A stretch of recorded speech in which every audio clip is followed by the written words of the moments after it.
Hello guys, welcome to today's new blog. आज है 19 अक्टूबर। इस वक्त मैं हूँ डीएम कार्यालय में और आज मैं बिहार विधानसभा इलेक्शन 2020 के एपिसोड 4 को शूट कर रहा हूँ। अभी यहाँ कुछ काम है, इसके बाद हम लोग चलेंगे अनुमंडल कार्यालय। वहाँ जाके मैं आपको बताऊँगा कि आज का एपिसोड किस टॉपिक पे है। ये वीडियो बहुत इन्फॉर्मेटिव है, आपको बहुत कुछ नया सीखने को मिलेगा। तो चलिए इस ब्लॉग को स्टार्ट करते हैं।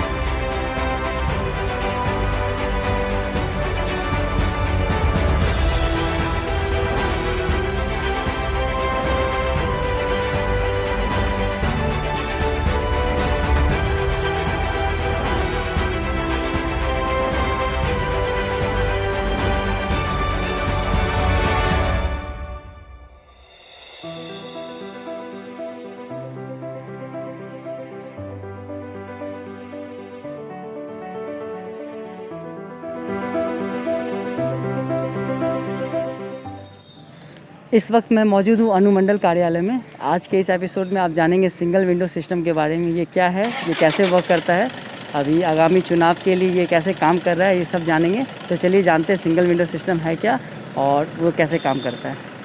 इस वक्त मैं मौजूद हूँ साकेत सुमन सौरभ सर के पास, जो कि यहाँ के एडिशनल एसडीएम है। ये आज हमें बताएंगे सिंगल विंडो सिस्टम के बारे में, ये क्या है और ये कैसे काम करता है। तो सर आप मुझे बताइए ये कैसे काम करता है। आइए, ये सर क्या है सर? ये मैं है हेल्प यू डेस्क है। यहाँ पे चारों विधानसभा क्षेत्र का हम लोग पूरा जो किशनगंज के हैं सारे एप्लीकेशंस यहीं पे आते हैं। सभा के लिए हो, वाहन के लिए हो, लाउड स्पीकर के लिए हो या अस्थायी कार्यालय खोलने के लिए हो, सारे एप्लीकेशन यहीं पे आते हैं। यहाँ 3-4 लोगों की डेडिकेटेड टीम है जो एप्लीकेशन जो फॉर्मेट में यहाँ पर दिया जाता है एप्लीकेशन। जैसे फॉर एग्ज़ाम्पल ये सभा के लिए है ना, तो ये फॉर्म भरेंगे उसको, जो भी मैं कौन जो कैंडिडेट हैं, जो किस पार्टी से हैं और किसके लिए चाहिए, कौन से कॉन्स्टिट्यूएंसी के लिए चाहिए, तारीख डेट सब मेंशन करके पूरा नाम मोबाइल वगैरह। और ये जो सूची है इसके बाद आपको फॉर एग्ज़ाम्पल ये सभा करने के लिए है अनुमति, तो ये जो सीओ का है नो ऑब्जेक्शन सर्टिफिकेट का एक फॉर्मेट है, वो सीओ देंगे।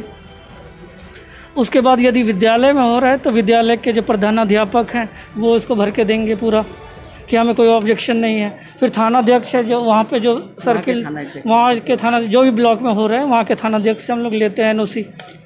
उसके बाद फॉर एग्जांपल यदि वहाँ कोई टेंट लग रहा है या बड़ा मंच लग रहा है तो ये कार्यपालक अभियंता विद्युत आपूर्ति या फिर यहाँ पे जो अग्निशमन प्रभारी उसका भी लेते हैं, ताकि जो बड़ा मंच है यदि बड़े पैमाने पर हो रहा है तो उसका भी हम एनओसी लेते हैं, है ना। और उसके बाद भवन प्रमंडल का वो भी मंच वगैरह देख ले ताकि कितने लोग जो उस पर चढ़ सकते हैं, टूटे ना। ताकि यदि निजी भूमि में हो रहा है तो उसका ये अनापत्ति प्रमाण पत्र है वो देखता है अपना खाता खेसरा लगा के कि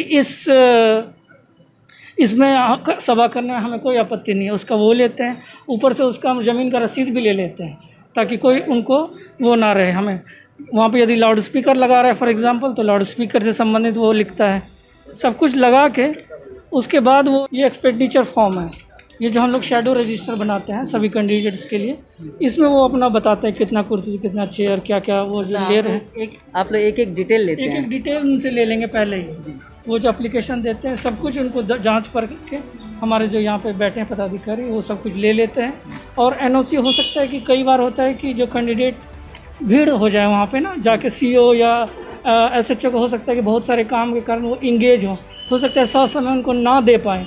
तो हम लोग क्या करते हैं कि कुछ एनओसीज़ या लगभग सारे एनओसीज़ हम खुद ही वो मंगवा लेते हैं। हमारा जो डेडिकेटेड व्हाट्सएप टीम है, पूरा कंप्यूटर लगा हुआ, आपको भी ले चलेंगे, अंदर ले चलेंगे, तो हम खुद ही वो मंगवा लेते हैं। तो और हमारा टारगेट रहता है कि विदिन 24 आवर्स आपको हम वो पूरा करके दे दें, ताकि आप अपना सभा या जो भी करना चाहते हैं आप अपना समय करते रहें, आपको कोई परेशानी ना हो। बैठ जाइए। तो ये था मे आई हेल्प यू डेस्क, जहाँ पे पहले फॉर्म फिलअप वगैरह करना पड़ता है, सारी डिटेल्स देने पड़ते हैं। अब चलते हैं अंदर कैसे काम होता है वो देखते हैं।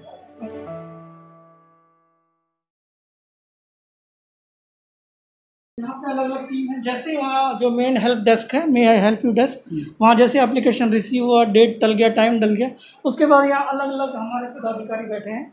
ये जैसे फॉर एग्जांपल ये सभा देखते हैं, ये लाउड स्पीकर देखते हैं, ये वाहन देखते हैं, पार्टी कार्यालय देखते हैं, और आप रैली के लिए तो सभी का डेडिकेटेड हमारा ये फाइल वो बना हुआ, रजिस्टर बना हुआ है। वो आके एंट्री करेंगे, उस पर सब कुछ चढ़ाया जाएगा जो भी उन्होंने डिमांड किया है, कितना कुर्सी चाहिए, कितना टेबल चाहिए, या कितना लाउड स्पीकर लगेगा, डेट टाइम वगैरह सब कुछ वो एंट्री करके इसमें करते हैं। उसके बाद एक वो जो यहाँ से जब एंट्री सब कुछ देख ली जाती है, उसके बाद फिर ये आगे बढ़ते हैं। यहाँ पे देखिए, आप देख रहे होंगे।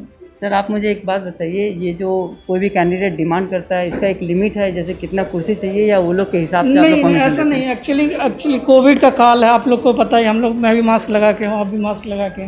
तो कोविड काल में जो ग्राउंड के हिसाब से है, एक्चुअली ग्राउंड का जितना लंबाई चौड़ाई है उसको स्क्वायर मीटर में निकाल के हम लोग उसी हिसाब से परमिशन देते हैं।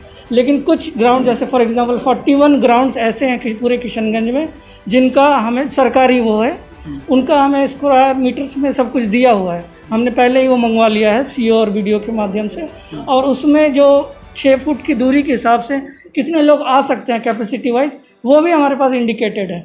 तो यदि वो सरकारी है तो उसी हिसाब से हम लोग करते हैं। यदि प्राइवेट है तो उससे पूछ लेते हैं कि भाई आपका कितना एरिया है, तो उनको वो कहते हैं कि आप 6 गज की दूरी के हिसाब से आप उसमें कितने लोग आ पाएंगे, तो उसी हिसाब से हम वो देते हैं आवेदन, और उसी हिसाब से हम लोग उनको जो परमिशन है निर्गत करते हैं। मतलब इस बार कोविड को नज़र रखते हुए पूरा अच्छे से सिंगल विंडो काम कर रहा है। जो भारत सरकार है और निर्वाचन आयोग है, उसने बिल्कुल स्ट्रिक्ट सब कुछ दिया हुआ है, और हमें सब कुछ पालन करना है। सारे ऑर्डर्स में सभी आप देख रहे होंगे, जो भी पदाधिकारी यहाँ बैठे हैं सभी मास्क लगा के बैठे हैं। यहाँ सैनिटाइज़र की बोतल भी रखी हुई है, तो कोई वो नहीं है, इशू नहीं है। वो हाथ से पेपर भी पकड़ते हैं, लेकिन तुरंत वो सैनिटाइज करते हैं इससे। सभी आप यहाँ देखिए, यहाँ पे जैसे ही वो रजिस्टर में तैयार हो गया सब कुछ, उसके बाद यहाँ अलग अलग जो IT सहायक हैं, कार्यपालक सहायक हैं, सभी डेडिकेटेड चीज़ों के लिए हैं। फॉर एग्जांपल लाउड स्पीकर अनुमति, वाहन अनुमति, है ना, पार्टी कार्यालय के लिए, या हेलीपैड के लिए, या रैली या जुलूस के लिए, सबके लिए अलग अलग कंप्यूटर सेट लगे। हेलीकॉप्टर के लिए भी परमिशन लेना होगा? एक्चुअली हेलीकॉप्टर के लिए हम लोग यहाँ से रेकमेंड करते हैं, जो परमिशन देते हैं वो DM साहब देते हैं। हम लोग यहाँ सब कुछ जो डाटा है वो इकट्ठा कर लेते हैं, सब कुछ ओके पाया जाता है तो उनको रिकमेंड करते हैं कि दिया जा सकता है। फाइनली अथॉरिटी वो DM सर ही है, हेलीकॉप्टर उतरने की अनुमति वही देते हैं। हम लोग यहाँ से रिकमेंड सिर्फ हेलीकॉप्टर के लिए अनुमति DM सर देते हैं, या सारा कुछ का नहीं, केवल हेलीकॉप्टर की अनुमति DM सर देते हैं, बाकी सारा अनुमति हम ही लोग दे रहे हैं यहाँ पे, क्योंकि अनुमंडल पदाधिकारी ही उसके लिए नामित किए गए हैं, तो उसी के हिसाब से सिंगल विंडो चलता है। यहाँ आप देख रहे हैं सभी लोग डेडिकेटेड अपना अपना ऑर्डर निकालते हैं, और जैसे ही ऑर्डर निकल जाता है फिर वो साइन हो जाता है, और उनको जो है कैंडिडेट को वो उनके व्हाट्सअप, यदि कोई नंबर दिया तो उनको भेज दिया जाता है। और हमारे यहाँ देखिए, यहाँ राजा जी हैं, ये दिन रात इस पे लगे रहते हैं, इन व्हाट्सअप भी यही देख रहे हैं, ताकि कोई NOC जो मैं आपको बता रहा था बाहर, जो NOC CO से लेना है या फिर थानाध्यक्ष से लेना है, तो ये व्हाट्सएप ग्रुप हमने बनाया हुआ है, उसी पे NOC ये मंगवा लेते हैं, और फटाफट प्रिंट आउट करके इसमें जो ऑर्डर है उसमें लगा के और साइन करने के लिए दे देते हैं। सारा डिस्पोजल भी ऑनलाइन होता है, सब कुछ हमारा मतलब डिजिटाइज्ड है, और हमारी कोशिश रहती है कि 24 आवर्स में NOC उनको मिल जाए, ताकि वो अपना पीसफुली एंड स्मूथली अपना काम, अपना सभा वगैरह जो भी करना चाहते हैं वो कर रहे हैं, मतलब कोई दिक्कत ना हो। मतलब समय को नज़र रखते हुए आप लोग भी डिजिटलाइज सारा काम कर रहे हैं? डिजिटाइज्ड है, और बाकी एक डेडिकेटेड टीम है।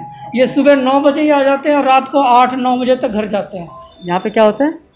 मेल होता है, जैसे ऑब्जर्वर साहब को, DM साहब को, SP साहब को जो फाइनल ऑर्डर निकलते हैं वो एक प्रति उनको मेल भी होते हैं, तो यहाँ पे लोग मेल का काम करते हैं। जैसे यहाँ पे कोई ऐसा डिपार्टमेंट नहीं है, जैसे किसी कैंडिडेट को कुछ प्रॉब्लम हो रही है या कंप्लेन करना हो तो कंप्लेन रेस कैसे करेगा? हेल्प डेस्क भी है, मैं यहाँ help you desk help desk है, बाहर में रखे हैं, तो अगर कोई प्रॉब्लम हो तो वहाँ से वो पूछ सकते हैं। ऐसे यहाँ मुख्य टेबल पर भी है, मुख्य टेबल पे भी वहाँ लोग जानकारी दे देते हैं, सारा प्रपत्र को निकाल के प्रिंट दे दिए हैं कि कोई भी अगर अभ्यर्थी या कोई एजेंट आए तो उसको अगर प्रपत्र उसके पास ना हो तो हम लोग उसको उपलब्ध करा देते हैं, तो ये काम मुख्य टेबल पे हो जाता है। सर बता रहे थे आप बहुत ज़्यादा इम्पोर्टेंट रोल है आपका, तो आपका क्या काम है, आप मुझे समझाएंगे थोड़ा? मेरा तो मेन काम है कि हम ऑनलाइन डिस्पोजल भी करते हैं, और सभी थाना के लिए एक ग्रुप बना है, व्हाट्सएप ग्रुप, उसमें सबको ऐड कर दिए हैं ताकि NOC मिल जाए जल्दी। व्हाट्सएप के द्वारा ही हम लोग एनओसी भेजते हैं, फिर उधर से एनओसी व्हाट्सएप के द्वारा हम लोग को प्राप्त हो जाता है। मतलब एनओसी आप किसी कैंडिडेट का भेजते हैं सर थाना में? हाँ, किसी कैंडिडेट का आता है, जैसे उसको एनओसी चाहिए सभा करने के लिए या लाउड स्पीकर बजाने के लिए, तो हम उसको स्कैन करके व्हाट्सएप ग्रुप में डालते हैं, संबंधित थाना को फ़ोन कर देते हैं और लोग वहाँ से प्रिंट आउट निकाल के साइन करके हमको भेज देते हैं। फिर हम यहाँ से प्रिंट आउट निकाल के यहाँ हम फाइल में लगा देते हैं। शुक्रिया। तो ये है सिंगल विंडो सिस्टम। बेसिकली ये काम करता है, जितने भी कैंडिडेट हैं उनको जो भी परमिशन चाहिए चुनाव को लेके, रैली करनी है या लाउड स्पीकर करना है, रैली में आपको क्या क्या चीज़ें यूज़ करनी है, सारा का परमिशन यहीं से मिलता है। क्योंकि अभी कोविड में चुनाव हो रहा है और ये भारत का पहला चुनाव है जो कोविड के अंतर्गत हो रहा है, तो काफ़ी सारी सेफ्टी मेजर्स का भी ध्यान रखा गया है। तो कोविड को मद्देनज़र रखते हुए ये सब चीज़ों को बहुत रिस्ट्रिक्ट कर दिया गया है। आई होप आपको समझ में आ गया होगा सिंगल विंडो सिस्टम क्या है, ये कैसे काम करता है। और बेसिकली अभी मैं हूँ अनुमंडल कार्यालय में, जिसको सब डिविजनल ऑफिस कहते हैं। यहाँ पे नॉमिनेशन की जा रही है 2 विधानसभा क्षेत्र के लिए, जो कि पहला बहादुरगंज है और दूसरा किशनगंज है। बाकी 2 विधानसभा समाहरणालय में हो रही है उसकी नॉमिनेशन। तो अभी यहाँ पे तो बहुत सारे कैंडिडेट वगैरह भी आए हुए हैं और अभी हम लोग मिलते हैं एसडीएम सर से, हम जानते हैं उनसे कि चुनाव को लेके उनकी क्या तैयारी है। तो इस वक्त मैं मौजूद हूँ एसडीएम सर के ऑफिस में और इनसे बात करते हैं, इनसे जानते हैं इनकी क्या तैयारी है चुनाव को लेके और यूथ को क्या मैसेज देंगे।